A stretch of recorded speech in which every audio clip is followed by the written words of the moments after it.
네, 2019년 5월 기준 청년 실업률은 9.9%, 청년 실업자는 43만 7천 명에 육박했다고 하는데요. 그렇다면 우리 구직자들은 자신의 권리를 잘 찾아가고 있을까요? 정답은 그렇지 않다입니다. 네, 그저 몰라서 채용 시장에서 고용되는 슈퍼을 입장이라서 넘어갔던 억울한 여러 가지 상황들 있었을 줄로 압니다. 사회 신입생이 될 여러분의 인권을 위해 준비된 코너 인권살롱 시간입니다. 네, 도움 말씀 주실 분도 소개를 해드려야겠죠. 트러스트원 취업 컨설팅의 송진원 노무사님과 함께하도록 하겠습니다. 어서 오세요. 안녕하세요. 네, 노무사님. 네. 단독 출연은 좀 오랜만인 것 같은데. 네네. 그동안 많이 바쁘셨죠? 어땠습니까? 네, 바빴는데요.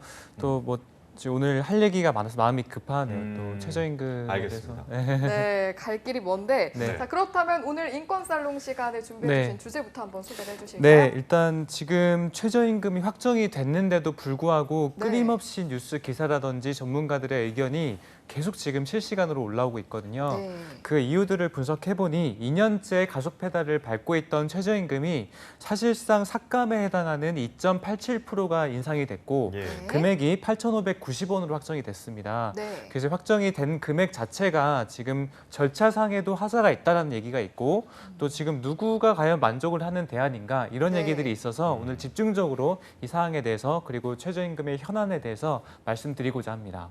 이게 2.87%라는 게 경제 성장률 전망치나 뭐 물가 상승률 합계보다도 더 적은 수치라 그래서 사실상 뭐 삭감이다 네. 이런 비판도 있더라고요.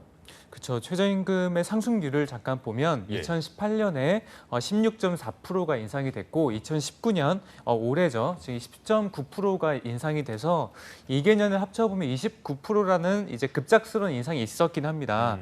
하지만 현재 이번에 이제 2.87%의 인상은 사실상 우리 이제 그 현재 보면은 외환위기를 맞은 1998년 네. 그리고 금융위기의 2010년 이후에 이제 최저의 인상치라고 볼 수 있을 정도로 네. 거의 뭐 유례가 좀 없었던 상이라고 볼 수 있는데요. 이 상에 대해서 지금 경영계 측은 뭐 이만하면 됐다, 양보할 수 있는 수준의 마지노선이다라고 하는 반면에 노동계 측은 이제 대통령이 당선이 됐을 때 1만 원 공약 지켜지지 못하는 거 아니냐, 네. 그리고 소주성, 그러니까 소득 주도의 성장이 이미 폐기된 거 아니냐, 그럼 노동자들의 삶은 훨씬 더 지금 힘들어질 건데 그런 것도 어떻게 책임질 거냐라고 하면서 지금 내일 바로 민주노총이 총파업을 또 예상을 하고 있는 그런 네. 사항이 있습니다. 이 최저임금이 처음에 이제 정해지면서 이번에 이런 이야기도 나왔던 것 같아요. 그 최저임금 속도 조절론이 이제 솔솔 이야기가 나왔었는데 그 부분이 좀 반영이 된 게 아니냐 이런 이야기들도 있어서 여기에 대한 의견은 어떠세요? 네, 최저임금위원회 구성을 보면 이게 네. 이해가 될 겁니다. 최저임금은 총 이제 27명의 인원으로 구성이 되는데요. 근로자위원 9명, 그리고 사용자위원, 경영계 입장을 대변하는 사용자위원이 9명, 그리고 네. 공익위원이 9명입니다. 네. 그래서 근로자위원과 사용자위원이 같은 동수다 보니까 아무래도 공익위원은 정부에서 이제 선정을 하게 되는데 그렇다 보니까 행정부, 즉 정부의 입김과 기조를 자연스럽게 따라올 수밖에 없는 그렇겠네요. 상황이 됩니다. 그래서 최저임금위원회가 구성되기 전에부터 정부가 한 달 전부터 계속적으로 최저임금 인상이 너무 가파랐다. 그래서 최저임금 인상은 사실상 자제가 돼야 된다는 입장을 계속 고수했고 네. 이번 입장에서도 역시나 결정된 바를 보면 2.87%라는 인상이 됐는데 그것 또한 역시 정부의 기조하고 정확하게 좀 맞다고 볼 수 있겠습니다. 예, 근데 이게 최저임금위원회라는 게 이제 네. 양측, 그러니까 그런 다원적인 입장을 네. 다 들어보고 합리적인 결정을 하라는 취지에서 만들어진 건데 그렇죠. 사실상 캐스팅 보팅 공익위원들을 정부에서 이렇게 좀 안 친다라고 하면 네. 정부 입김이 작용하고 그러면 최저임금위원회 자체가 좀 뭐 취지가 없어지는 게 아니냐 이런 비판이 있던데 어떻게 보십니까? 그렇죠. 그래서 이번 2월 달에 최저임금 을 이제 이원화해야 된다라는 이제 최저임금 결정체계 개편위원회를 하면서 네. 공익위원 8명이 이제 사상 최초로 집단 사퇴 카드를 꺼내 들었다고 이제 저희는 알고 있는데 예. 사실상 이제 노동계 일각에서는 그런 것들이 공익위원을 정부의 좀 입김에 맞게끔 하고자 하는 그런 이제 물갈이한 거 아니냐 소위 이런 얘기들을 하고 있을 정도로 네. 지금 이제 어쨌든 결과 자체가 정부하고 너무 이제 맞닿아 있다 보니까 이런 부분이 현실적으로 정말 우리가 살고 있는 우리는 삶에 대해서 최저임금이 얼마나 필요한지 그다음 인상이 필요한지 아닌지에 대해서 체계적으로 분석한 사항이 맞냐 네. 이런 것들에 대해서 지금 계속 뉴스에서 전문가들이 얘기를 하고 있는 부분이거든요. 그러니까 지금 또 문제는 그렇게 결정된 최저임금, 그러니까 8,590원으로 결정된 최저임금에 대해서 근거가 뭐냐라고 물어봤을 때 네. 지금 이제 아무래도 사용자 위원 측의 의견이 주로 반영이 됐기 때문에 사용자 의원 측에 물어봤을 때 대답을 속 시원히 하는 분이 한 분도 없습니다, 지금. 그러니까 어떤 근거로 2.87%냐고 물어봤을 때 네. 명확한 근거가 없는 거예요. 그러면 지금 최저임금이 정말 우리네 경제 상황에 정말 큰 타격을 미치는 부분인데 그럼에도 불구하고 근거가 없이 지금 됐다는 것 자체가 어쨌든 결정은 됐지만 지금 후속적인 폭풍이 상당한 지금 상황이라고 볼 수 네. 있습니다. 이 최저임금이라는 것 자체가 뭐 현재 미래 경제 상황 환경과 네. 떼어놓고 볼 수가 없어서요. 일단 그렇다면 정부에서는 현재 어떤 경제 환경을 어떻게 바라보고 있는가 이야기도 좀 해보면 네, 좋을 것 같아요. 정부는 지금 소득 주도 성장이라는 프레임 자체를 경제 위기라는 거하고 그냥 1대1로 매칭을 시키는 것 같아요. 그러니까 정부는 지금 최저임금을 인상이 너무 급격하다는 근거로 경제 위기다. 그리고 미중 무역 분쟁, 그리고 지금 이제 있는 일본발 무역 제재 네. 이런 것들 봤을 때 최저임금 올리지 못한다라는 입장을 하고 있어요. 네. 근데 사실 저희는 이해하기는 쉽습니다만 최저임금은 정말 최저 수준을 못 받는 분들을 위해서 만들어진 건데 그게 경제 위기하고 그렇게 1대1로 맞닥뜨려야 되는 거냐라고 한 발짝 들어가 보면 아닌 거죠. 오히려 경제 위기라는 것은 최저임금 200원 더 주고 이래서 경제 위기가 생긴 것이 아니고 훨씬 네. 더 대외적인 변수 또는 정치, 경제 이런 부분들에 대해서 훨씬 더 이제 그 요소가 클 건데 그거를 이제 경제 위기를 최저임금 때문이다라고 하는 것 자체가 프레임워크가 잘못됐다고 보는 거예요. 네. 그래서 객관적으로 보면 어쨌든 정부는 지금 한국 경제의 성장률이 2% 중반 정도에서 더 떨어질 위기가 있다라고 얘기를 하고요. 기획재정부 역시 최근에 이제 올해 경제 성장률을 2.4%에서 5% 정도로 낮췄고 네. 국제 신용 평가사인 스탠다드 & 푸어스에서도 2.4%에서 무려 지금 4%포인트가 0.4%포인트 떨어진 2%로 하향 조정이 됐습니다. 네. 사실 쉽지만은 않은 상황이에요. 그렇죠. 네, 정말 쉽지만은 않은 상황인데 네. 이게 이제 이런 상황을 최저임금 때문이다. 그래서 조정해야 된다라는 프레임이 과연 맞는 건지 사실 다시 한번 되짚고 넘어가야 될 필요가 있을 것 같습니다. 그렇다면 송 쌤이 보셨을 때 네. 이번 최저임금 인상, 그러니까 2.87%, 네. 8,590원이라는 최저임금 결정, 이게 좀 경영계 쪽에 유리한 결정이었다 이렇게 최종적으로 판단하신 겁니까? 지금 저는 만족한 쪽은 정부하고 여당뿐이라고 생각이 듭니다. 경영계 네, 쪽도 아니고요. 경영계도 어쨌든 인상이 됐기 때문에 지금 뭐 많은 인상은 안 됐지만 분명히 좀 아쉬운 결정이라고 계속 생각을 하고 삭감을 있고요. 주장했었으니까. 네, 그렇죠. 예. 노동계 또한 지금 뭐 총파업이 예상이 되고 또 오늘 뉴스에 보니까 민노총 이제에서 추천한 근로자위원이 전원 사퇴를 했고요. 최저임금위원회. 이거는 이제 너무 편파적인 의사결정이다라고 사퇴를 했고 한국노총에서 추천된 근로자위원도 지금 오늘 보니까 전원 다 사퇴를 했습니다. 네, 그러니까 정말 이 결정 자체가 저희는 사실 어떻게 결정이 됐는지는 안에서는 파악이 좀 힘들죠. 최저임금위원회를. 그렇죠. 예. 근데 지금 어떻게 보면 밀어붙였다라는 표현이 맞을 정도로 근로자위원 쪽의 의견이 반영이 안 됐다 보니 네. 이게 과연 정당한 이제 절차적인 하자가 없는 게 맞는가라는 게 좀 있고요. 지금 사실 결정이 됐고 이게 고용노동부 장관이 고시까지 해야지 최종 확정이 되거든요. 예. 근데 이 단계에서 이제 다시 변경된 사례 한 번도 없었습니다. 그쵸, 역사상. 예. 예, 그래서 이런 부분 봤을 때 거의 이제 확정이 됐다라고 보자면 조금 문제가 있는 상황이 계속 나와서 있는 것 같습니다. 예, 지금 내일 총파업 이야기까지 계속해서 언급을 네. 해주고 계신데 노동계에서 보이고 네. 있는 입장에 대해서도 저희가 일목요연하게 좀 정리를 해보고 가면 좋을 것 같습니다. 그러니까 노동계 입장에서는 사실 이제 우리 대홍보 PR을 할 때는 올랐다고 표현이 되잖아요. 네. 그래서 2.87% 올렸습니다라고 표현이 되지만 노동계 입장을 들어보면 사실상 삭감이라는 표현을 쓰는 이유가 근거가 두 가지가 있습니다. 네. 첫 번째, 일단은 최저임금의 인상은 물가 상승률에 비례를 해야 됩니다. 물가 상승은 자연스럽게 조금씩 올라가기 때문에 최저임금도 그만큼 올라가야지 사실 딱 평균적인 수준이라고 그렇죠. 보자면 네. 물가 상승률이 한 2.5% 정도 된다고 하고요. 또 지금 산입 범위, 그러니까 최저임금이 저번 연도에 확정이 된 다음에 산입 범위가 넓어졌습니다. 그게 무슨 말이냐면 기본급은 낮지만 내가 복리후생 줬잖아. 그러니까 이것도 최저임금이야라고 하는 걸 인정을 이제 해준다는 거예요. 네. 그렇게 되면은 결국에는 최저임금이 인상된 것들에 대해서 효과가 반감이 돼서 삭감이란 것과 비슷하게 되는 것입니다. 네. 그래서 사실 물가 상승률과 비추어 봤을 때 2.87%는 물가 상승률하고 비례 정도 된다라는 것과 그리고 산입 범위가 향상이 돼버리고 산입 범위가 넓어지게 되면 그만큼 최저임금 또한 효력이 낮아지기 때문에 네. 역시 사실상 삭감이다라는 얘기를 하고 있는 상황입니다. 지금 이번에 이제 최저임금이 이렇게 결정이 되고 네. 10,000원 공약이 힘들어진 게 아니냐, 네. 문재인 대통령의, 문재인 음. 정부의 그런 이야기도 나오고 있어서 노동계에서는 이 부분을 좀 어떻게 받아들이고 있나요?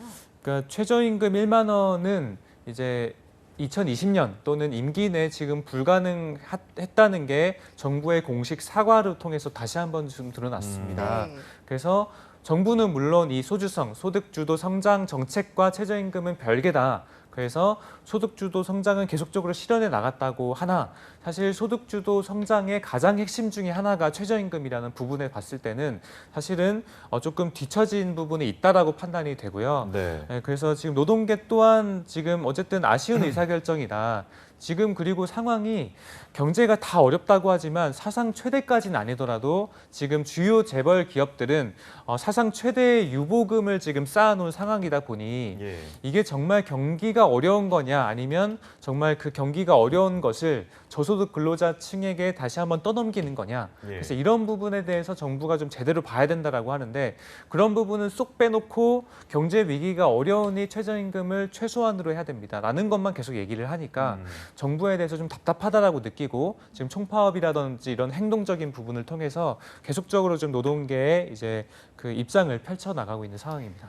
네, 이게 계속 같은 얘기를 질문 네. 드리는 것 같아 죄송스럽긴 합니다만 우리 정부가 이제 주로 채택해왔던 경제 기조가 네. 소득주도 성장, 맞습니다. 그러니까 낙수 효과가 아니라 분수 효과를 노리겠다 이런 건데 네. 이 기조가 좀 한풀 꺾였다. 네. 이렇게 좀 봐도 그 신호탄이다 이렇게 생각해도 되는 겁니까? 그렇죠. 이게 지금 어쨌든 기승전 최저임금 탓으로 지금 돌리는 게 정부고, 그러니까 최저임금의 탓이라고 한다면 비단 최저임금뿐만이 아니고 결국에는 지금 노동계 측에 많이 이제 뭐 복리후생이라든지 또는 복지제도 이런 것들이 계속 되다 보니까 경제 성장이 어렵다고 지금 프레임을 가져가고 있는 상황이에요. 네. 근데 이제 저희는 조금 더 넓게 봐야 될 것 같고 사실 소득주도 성장이 아까 말씀드린 최저임금 외에도 비정규직의 정규직의 전환 이런 것들이 공공 부분에서 많이 일어나고 있는데 사실 그 이후에 이게 민간 부문까지 확대가 돼야 되거든요. 그리고 정규직으로 된다고 하더라도 기존 정규직하고 차별이 지금 상당하게 있는 상황입니다. 그런 것들은 지금 정부가 거의 손 놓고 있는 상황이다 보니까 지금 이제 소득주도 성장에 대해서 여러 가지 측면에서 정부가 지금 결국에는 후퇴하고 있다. 노동정책이 후퇴하고 있다라는 것을 이제 노동계는 계속 지금 말하고 있는 상황입니다. 네, 소득주도 성장에 대한 어떤 흐름과 향방에 대해서도 저희가 짚어봤고요. 또 지금 짚어보고 싶은 것이 중간중간 지금 언급이 여러 번 됐습니다. 민노총이 내일 총파업을 예고한 네. 상태인데 이 부분은 좀 어떻게 해석을 하셨습니까?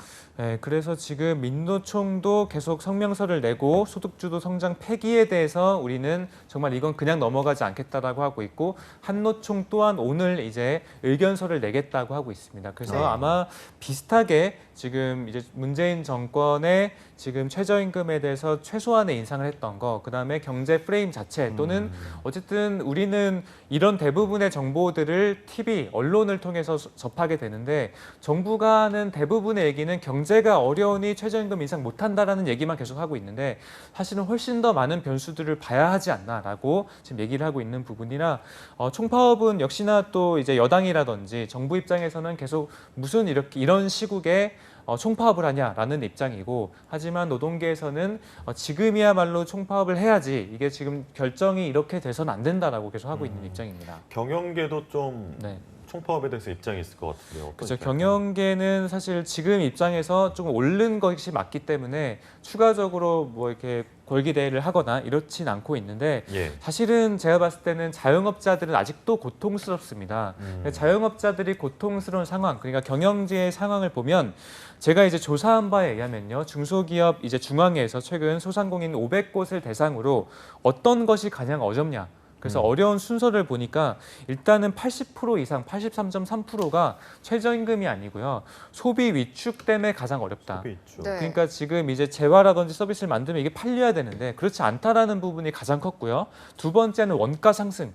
원가 상승이라는 것은 대기업과 중소기업 간의 수직적인 계층으로도 좀 볼 수 있을 것 같고요. 네. 세 번째는 뭐 무분별한 경쟁 심화 이런 부분.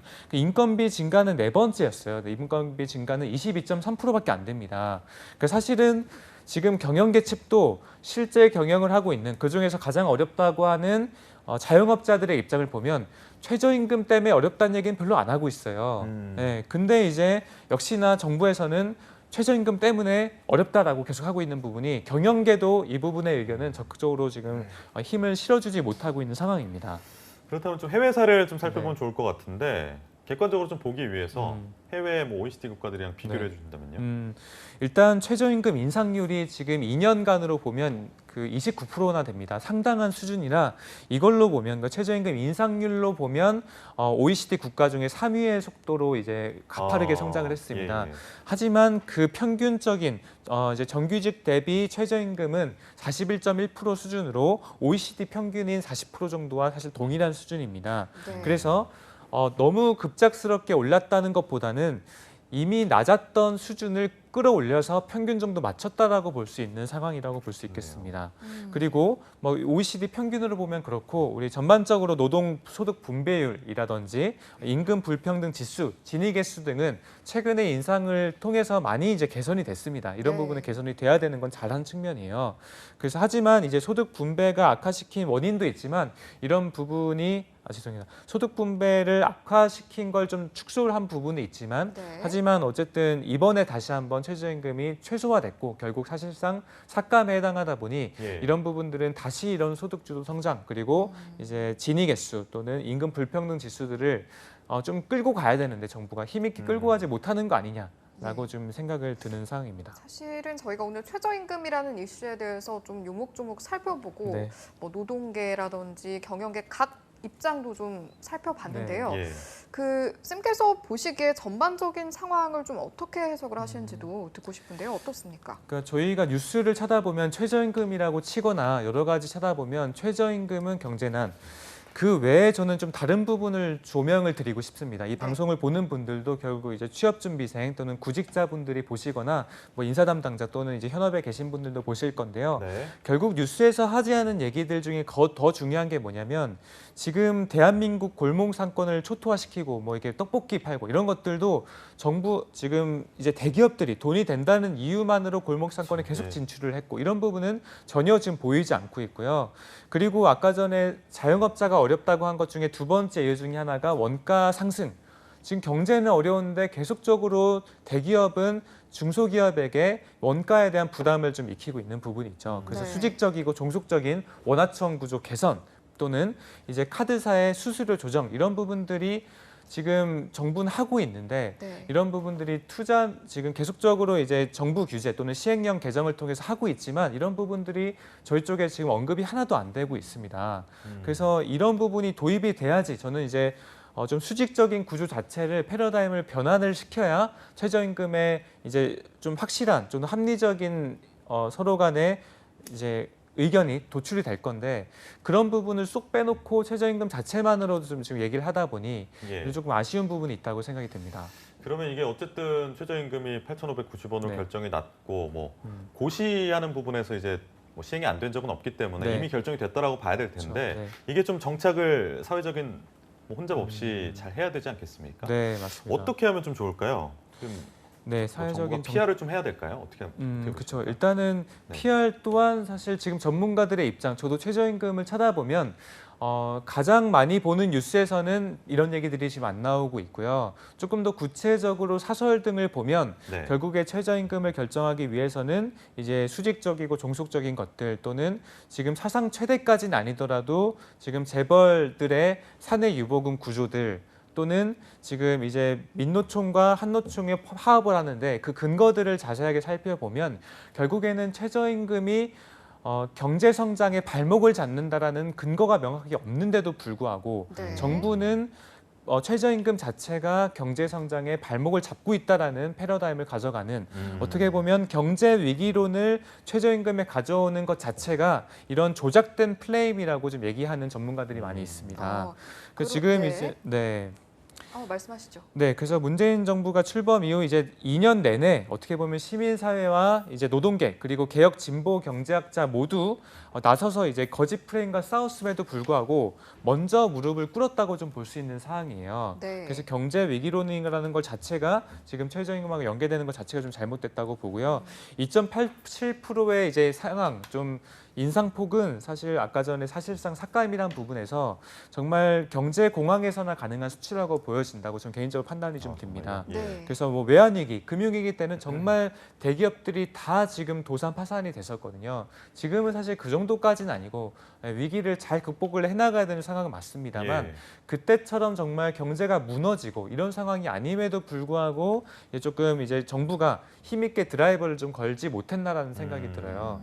지금 이제 보면 우리나라뿐만이 아니고 이제 미국의 대통령 뭐 트럼프라든지 지금 아베 보면 결국에는 좀 카리스마 리더십을 바탕으로 좀 드라이브를 강하게 걸어야 되는데 예. 너무 지금 조금 하려고 하다가 또 국민 또는 여론에서 하지 말라고 하니까 좀 다시 안 하고 뭐 이런 약간 강한 리더십이 좀 부족하지 않나 생각이 들고요.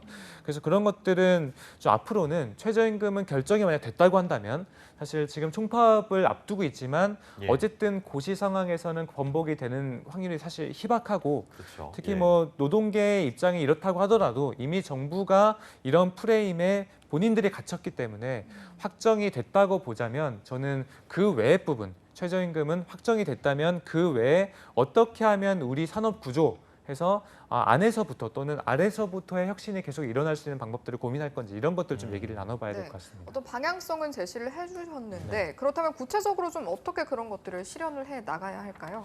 그렇죠. 그래서 일단은 가장 중요한 거는 영세 중소기업 그리고 자영업자들의 지불 여력이라고 볼 수 있습니다. 네.